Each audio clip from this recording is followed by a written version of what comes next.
Please welcome the Director of Florida Conservation for the Ocean Conservancy, J.P. Brooker.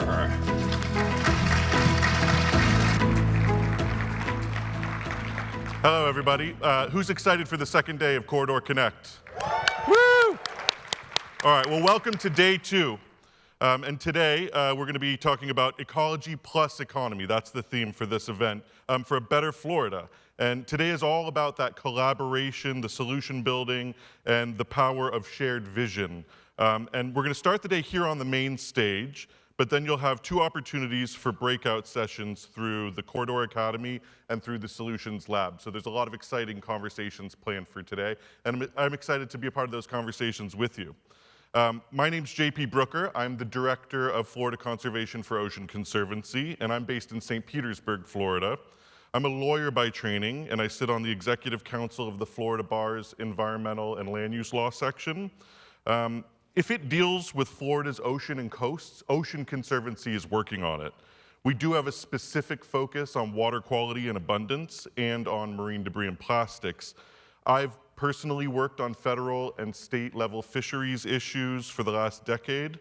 I sit on the Coral Advisory Panel of the Gulf of Mexico Fishery Management Council, and I teach ocean and coastal law and policy at Stetson Law.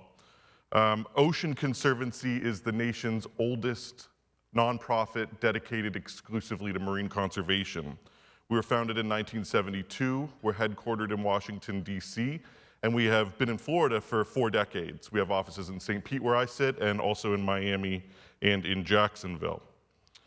Now, I'm going to put a picture up on the screen here and a disclaimer. It's a bit graphic. It shows a bit of graphic nature, but I will tell you it's a very old painting, so no one should be incredibly shocked by it. And if you see this painting, Man proposes, God disposes. That's the title of this painting. This painting was created in 1864 by Edwin Landseer. And when we look at this painting, it seems like it's just some frolicking, happy polar bears, right? But I think if we peel back the layer a little bit, if we look close, we can see some really ominous signs. There's a broken mast from a sailing ship. There's a spyglass on the ground. And even one of those bears is shredding up a tattered Royal Navy flag. And the other's delightedly cracking into a bone. So pretty ominous stuff there. What man proposes, God disposes is really about the Arctic wreckage of the Erebus and Terror.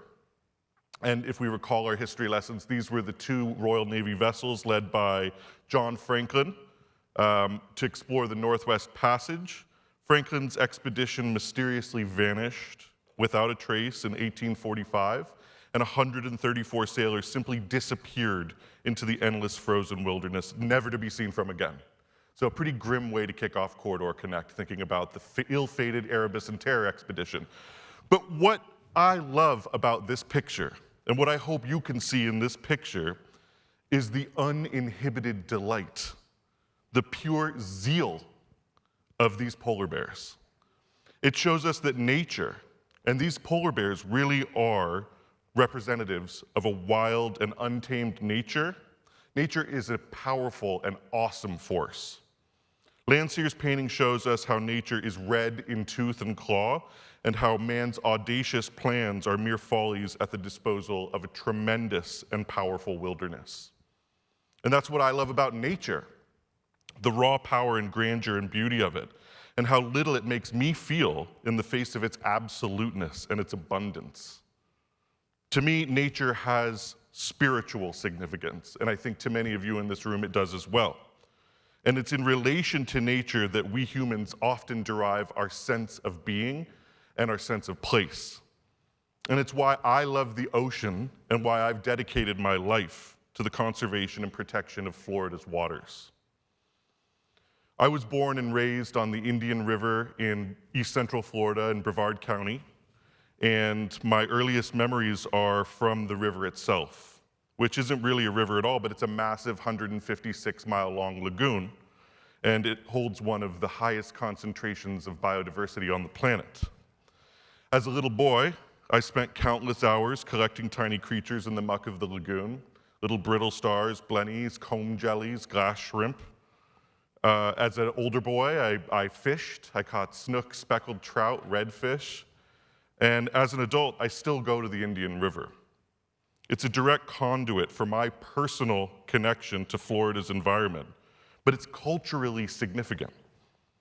The river is home, and I think for many of us, there's a water body that's home, or a place in Florida that is home. The river is where we scattered my dad's ashes. It's where my friends still live. It's where I take my young daughters to show them the magic of the water.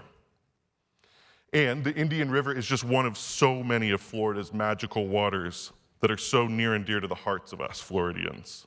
The Florida Coral Reef, Florida Bay, the Everglades, Biscayne Bay, Charlotte Harbor, Tampa Bay, Apalachicola Bay, the St. Johns River. There are so many more that we could list that are these magical estuaries and bays that make Florida one of a kind. But there's more water. Massive lakes, strands of cypress, swamps, legendary rivers. Florida is shot through with water, and our aquatic crown is our springs, our little ecological jewels, the singular blessing of the Florida landscape, as Archie Carr put it. And of course, beyond the springs, beyond the lakes, beyond the lagoons, and beyond the reef, there is the great wild ocean that surrounds us on three sides: truly absolute, truly magnificent, and truly magical in its endlessness. All of this Florida water is interconnected and interwoven. It's like the mycelial network of the forest.